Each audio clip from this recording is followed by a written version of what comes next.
Hare Krishna, welcome back to Thinking of Krishna. I'm sorry that it's been quite a while since I uploaded a video. My life became very busy this last month or month and a half. There were lots of festivals happening in Mayapur. I had lots of service and my family was here visiting. So anyway, hopefully from now on I'll be able to regularly continue to post. So we will continue reading from the Krishna book, chapter 20, Description of Autumn. The killing of Pralambasura and the devouring of the devastating forest fire by Krishna and Balaram became household topics in Vrindavan. The cowherd men described these wonderful activities to their wives and to everyone else, and all were struck with wonder. They concluded that Krishna and Balaram were demigods who had kindly come to Vrindavan to become their children. In this way, the rainy season ensued. In India, after the scorching heat of the summer, the rainy season is very welcome. The clouds accumulating in the sky, covering the sun and the moon, become very pleasing to the people, and they expect rainfall at every moment. After summer, the advent of the rainy season is considered to be a life-giving source for everyone. The thunder and occasional lightning are also pleasurable to the people. The symptoms of the rainy season may be compared to the symptoms of the living entities who are covered by the three modes of material nature. The unlimited sky is like the supreme Brahman, and the tiny living entities are like the covered sky, or Brahman covered by the three modes of material nature. Originally, everyone is part and parcel of Brahman.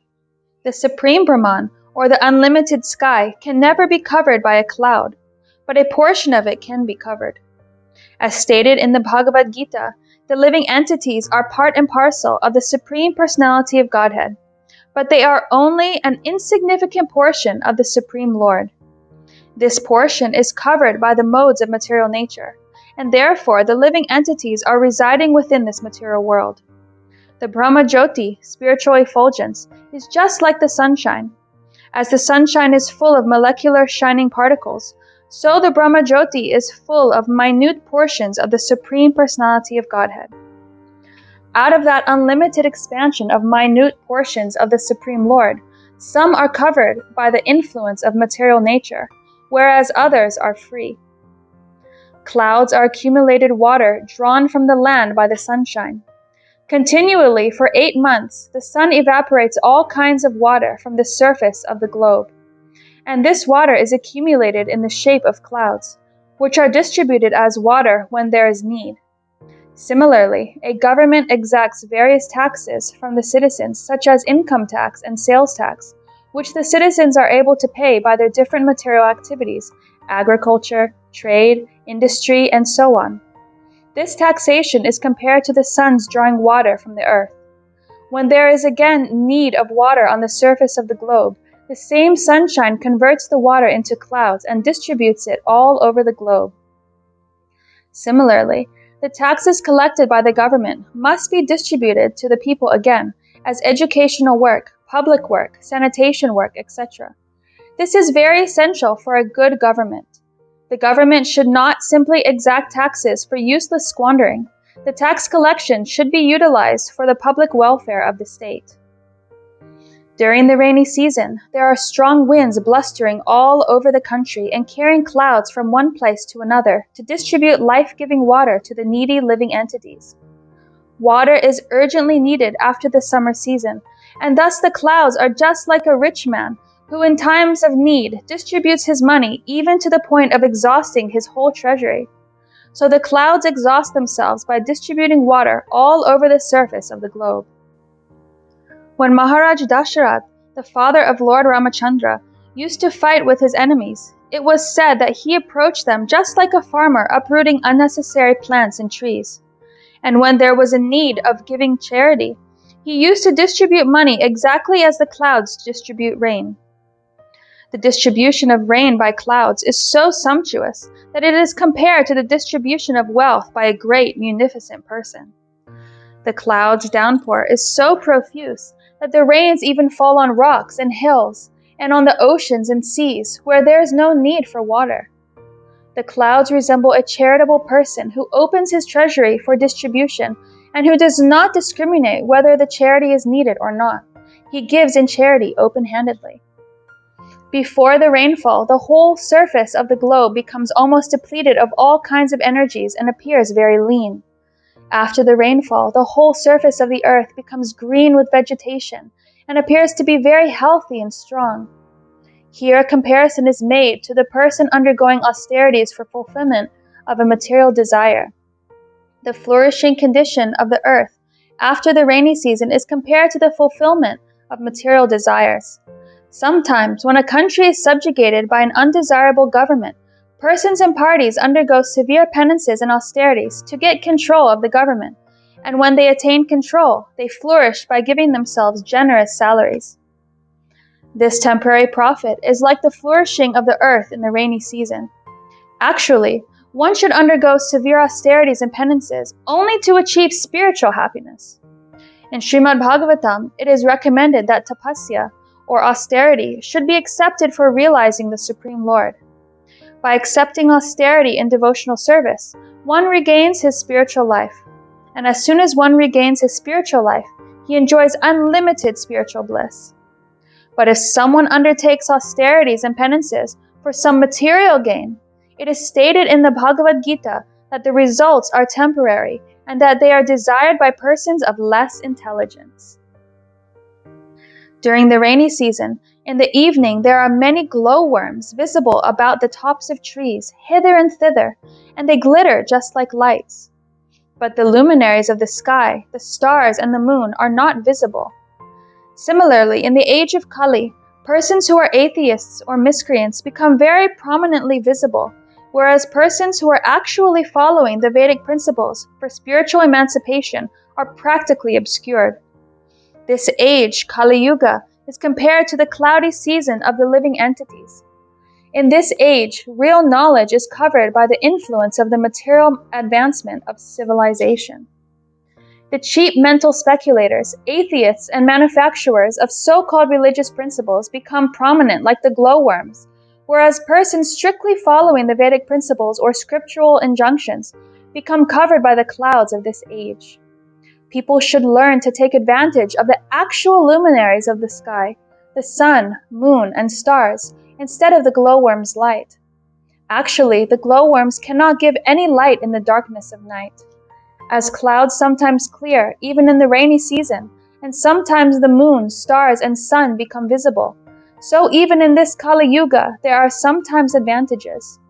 For example, sometimes Lord Chaitanya's Vedic movement of distributing the chanting of the Hare Krishna mantra is heard. People seriously eager to find real light should take advantage of this movement instead of looking toward the light of mental speculators and atheists. After the first rainfall, when there is a thundering sound in the clouds, all the frogs begin to croak, like students suddenly engaged in reading their studies. Students are generally supposed to rise early in the morning. They do not usually rise of their own accord, however, but only when there is a bell sounded in the temple or other spiritual institution. By the order of the spiritual master, they immediately rise, and after finishing their morning duties, they sit down to study the Vedas or chant Vedic mantras. Everyone is sleeping in the darkness of Kali Yuga, but when there is a great acharya, by his calling only, everyone takes to the study of the Vedas to acquire actual knowledge. During the rainy season, many small ponds, lakes, and rivulets become filled with water. Otherwise, the rest of the year they remain dry. Similarly, materialistic persons are dry, but sometimes when they are in a so-called opulent position with a home or children or a little bank balance, they appear to be flourishing, but immediately afterwards they become dry again, like the small rivulets and ponds.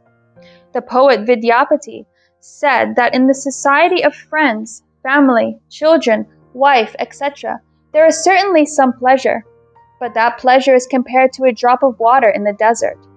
Everyone is hankering after happiness, just as in the desert everyone is hankering after water.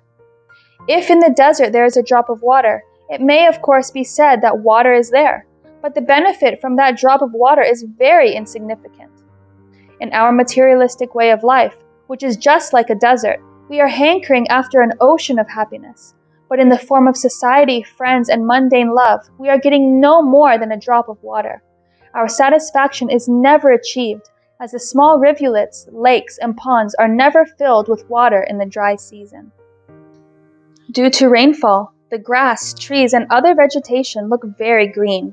Sometimes the grass is covered by a certain kind of red insect, and when the green and red combine with the umbrella-like mushrooms, the entire scene changes, just like a person who has suddenly become rich. The farmer then becomes very happy to see his field full of grain, but the capitalists, who are always unaware of the activities of a supernatural power, become unhappy because they are afraid of a competitive price due to abundant production.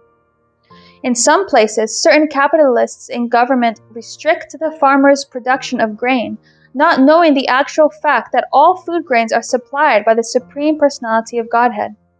According to the Vedic conjunction, Eko Bahunam Govididhati Kaman, the Supreme Personality of Godhead maintains this creation. Therefore, He arranges for a supply of whatever is required for all living entities. When there is a population increase, it is the business of the Supreme Lord to feed the people. But atheists or miscreants do not like abundant production of food grains, especially if their business might be hampered. During the rainy season, all living entities in the land, sky, and water become very much refreshed, exactly like one who engages in the transcendental loving service of the Lord. We have practical experience of this with our students in the International Society for Krishna Consciousness.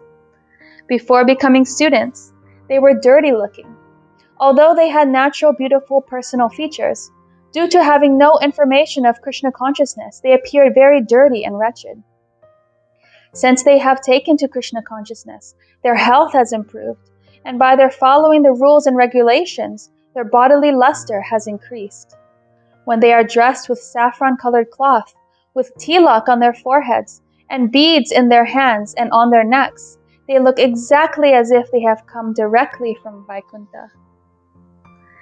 In the rainy season, when the rivers swell and rush to the oceans and seas, they appear to agitate the ocean. Similarly, if a person who is engaged in the mystic yoga process is not very much advanced in spiritual life, he can become agitated by the sex impulse. Although during the rainy season, the high mountains are splashed by torrents of rain, they do not change. Similarly, a person who is advanced in Krishna consciousness, even if put into difficulties, is not embarrassed. A person who is spiritually advanced accepts any adverse condition of life as the mercy of the Lord, and thus he is completely eligible to enter into the spiritual kingdom. In the rainy season, some of the roads are not frequently used, and they become covered with long grasses.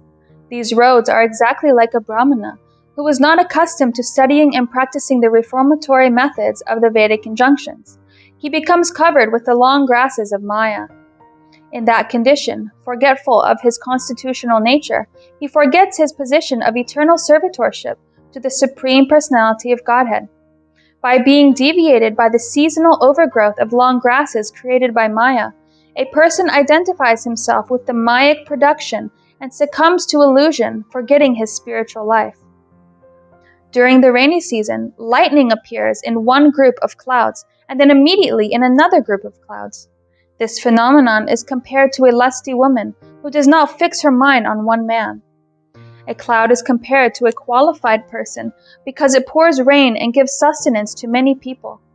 A man who is qualified similarly gives sustenance to many living creatures, such as family members or many workers in a business.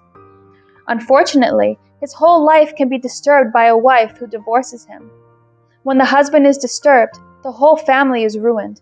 The children are dispersed or the business is closed, and everything is affected.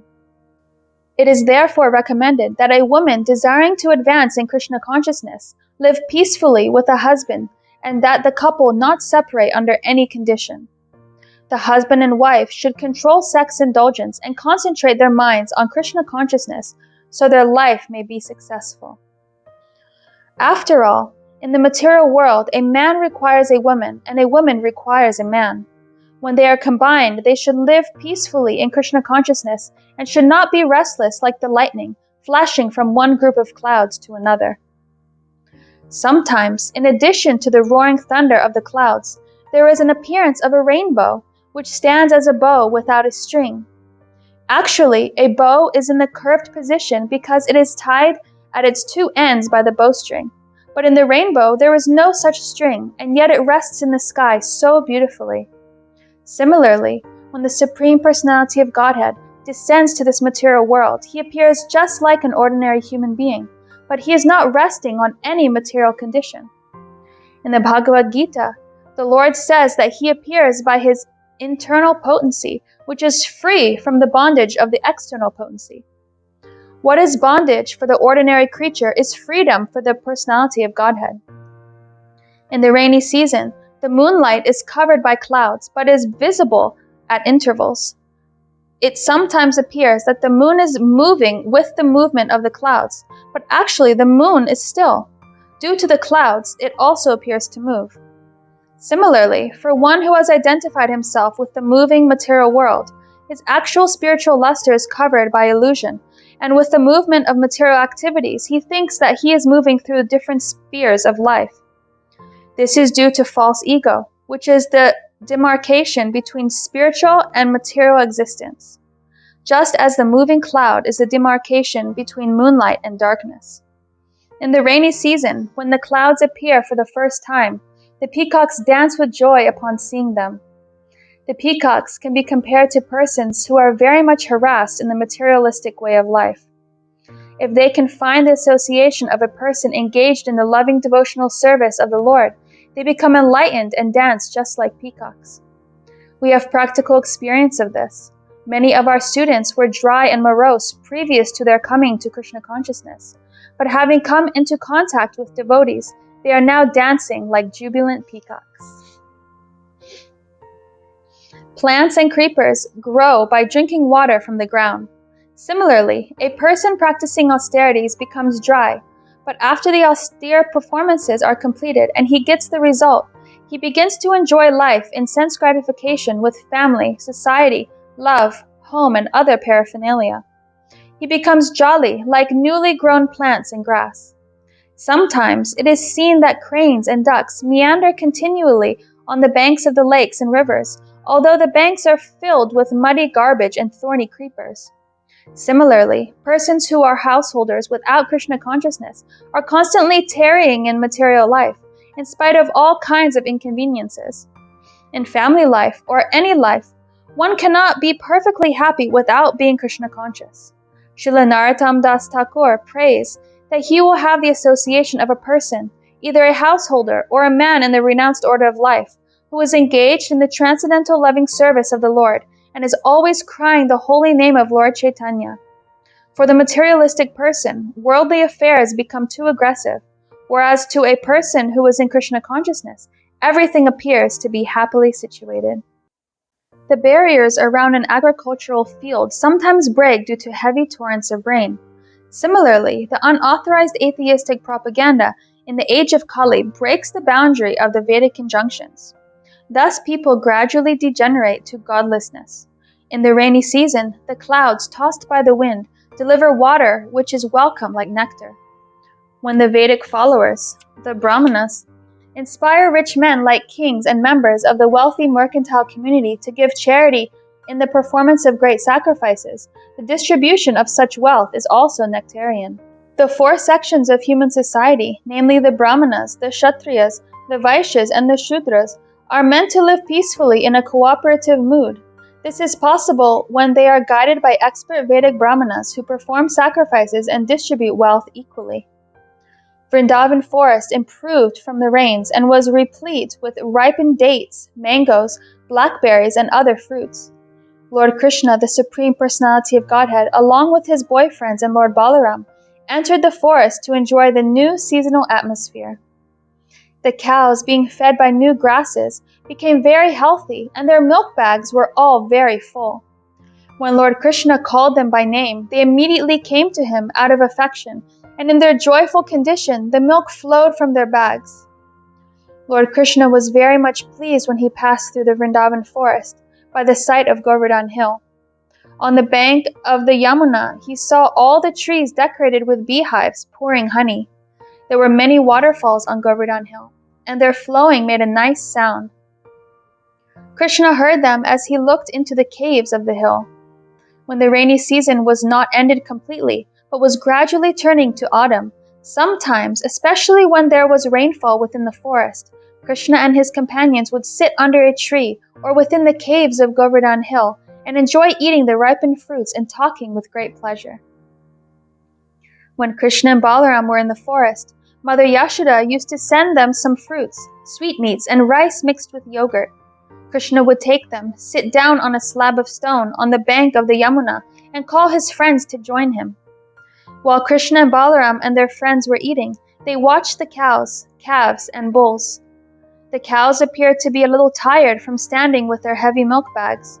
By sitting and chewing grass, they became happy, and Krishna was pleased to see them. He was proud to see the beauty of the forest due to the rainy season, which was nothing but the manifestation of his own energy.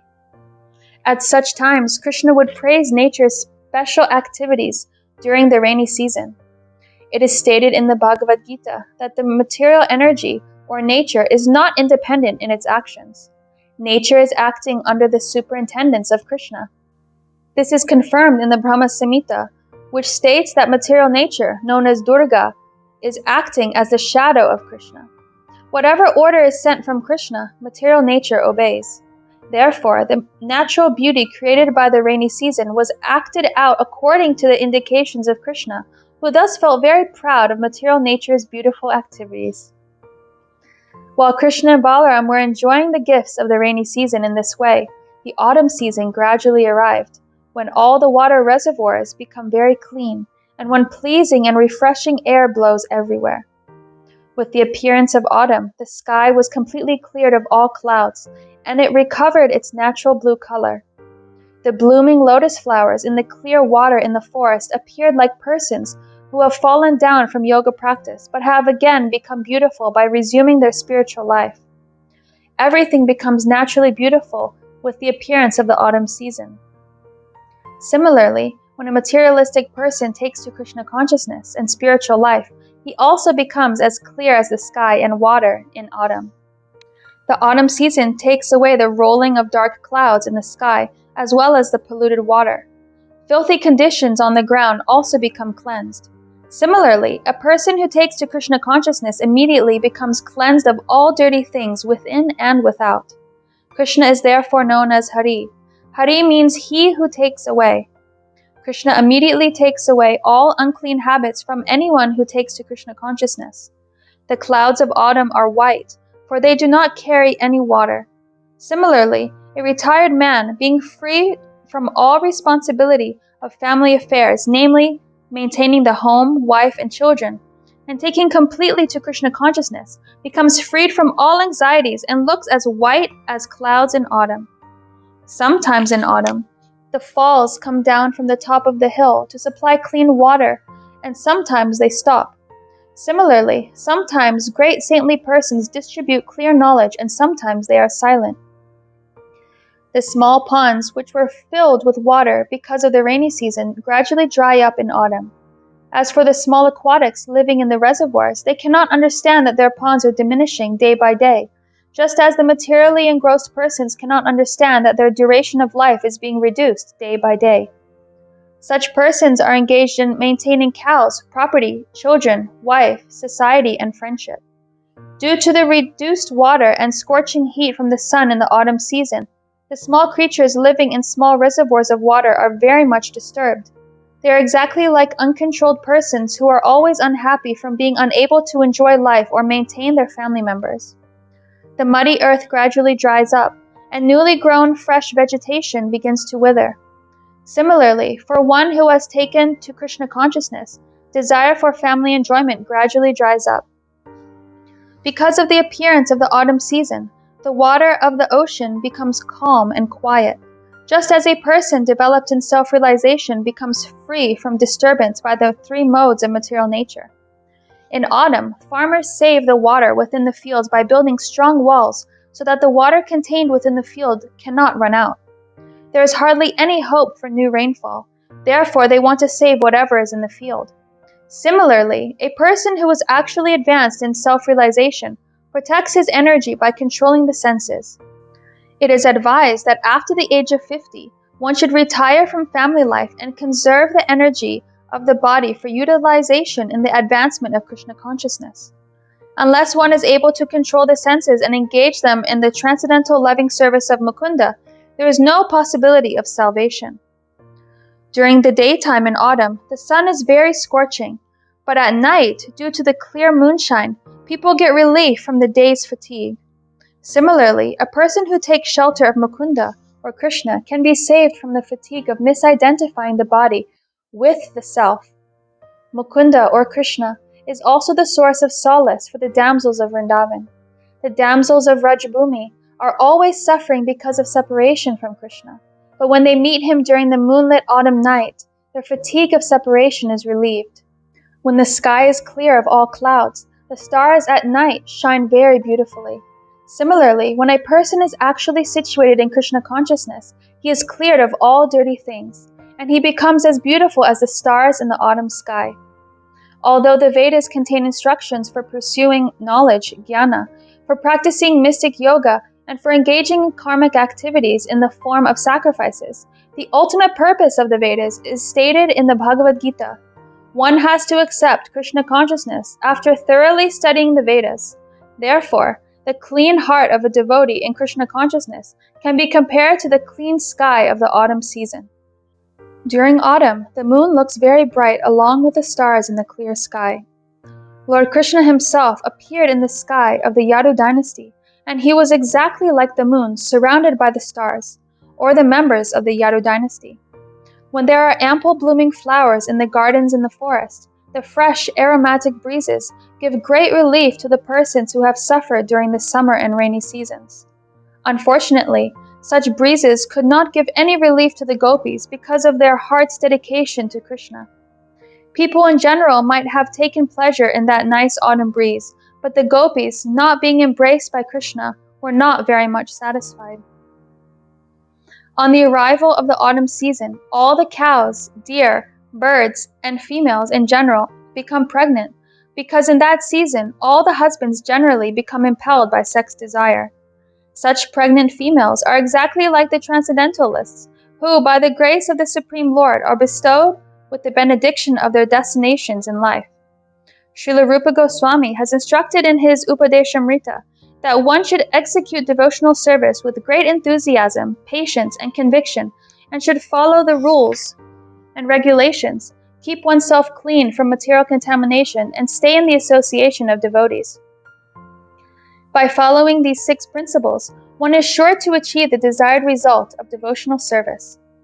For one who patiently follows the regulative principles of devotional service, the time will undoubtedly come when he will achieve the desired result, just as the females reap results by becoming pregnant.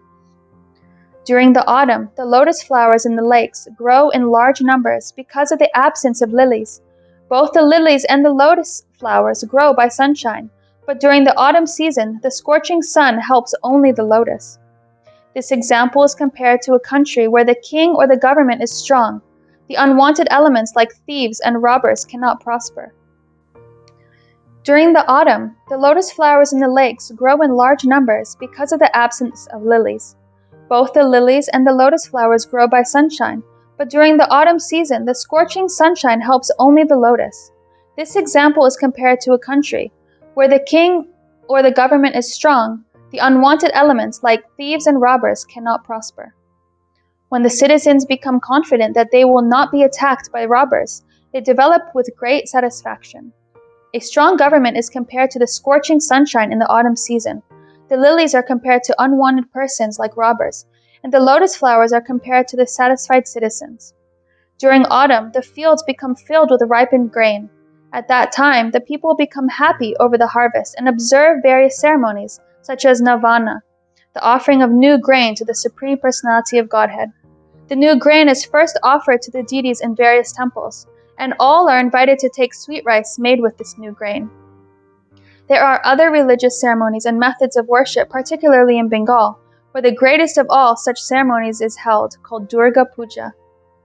In Vrindavan, the autumn season was very beautiful then because of the presence of the Supreme Personality of Godhead, Krishna and Balaram. The mercantile community, the royal order, and great sages were free to move about in order to achieve their desired benedictions. Similarly, the transcendentalists, when freed from the engagement of the material body, also achieved their desired goal. During the rainy season, the mercantile community cannot move from one place to another, and so do not get their desired profit. Nor can the royal order go from one place to another to collect taxes from the people.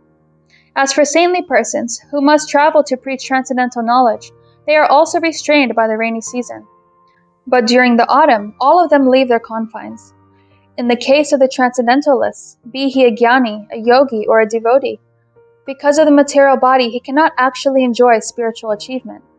But as soon as he gives up the body, or after death, the jnani merges into the spiritual effulgence of the Supreme Lord. The yogi transfers himself to the various higher planets, and the devotee goes to the planet of the Supreme Lord, Goloka Vrindavan, or one of the Vaikunthas, and thus enjoys his eternal spiritual life. Thus ends the Bhaktivedanta purport of the 20th chapter of Krishna, Description of Autumn. The next chapter is chapter 21, the gopis attracted by the flute. Thank you so much for listening or reading along. Please stay tuned for next time. Thank you. Hare Krishna.